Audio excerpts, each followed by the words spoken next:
This experiment we're trying to convert digital to analog using two R and 2R resistors. So this is how the circuit diagram looks. Now we're going to do this using an op amp, which means, as always, plus 7 is connected to plus 12 and 4 is connected to minus 12, right?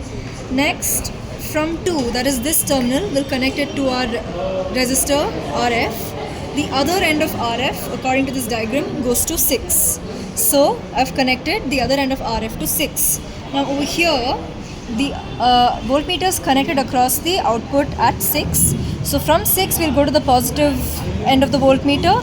The negative end will get grounded. So from 6 here, we're going to the positive end here, and the negative end goes to the ground. Now we have to. Now the point of this experiment is this has to be your zeros and this has to be your ones when you're giving your inputs. So I'll connect one end of this to 3 because I can see here that the terminal 3 is being grounded. So one end of this will go to 3 and I'll just make the grounding connection here. The other end will go to this particular ground over here. Now that that's done, I have to set this voltage to high. So what I'll do, I'll connect the variable, I'll take this voltage over here, the variable voltage, I'll remove this, I will connect it here.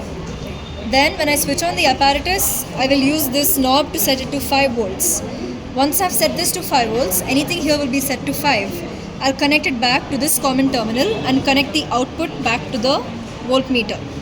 Now this is 5, this is low, but I have to do something for the inputs as well.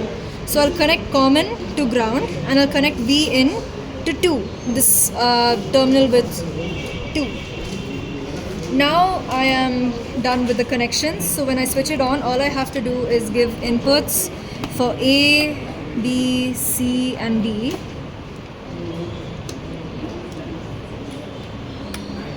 Now if you have your inputs in this way, 0, 0, 0, 0, 0, 0, 0, 1. These are basically your binary inputs. Now 1 is, 0 is over here, 1 is over here. Let's remember that when we are doing the experiment. Now we have a formula over here that will let us theoretically calculate our output voltage. So we calculate all of this and note down the values here. Then experimentally we note down the values what we measure across our output and write it down here.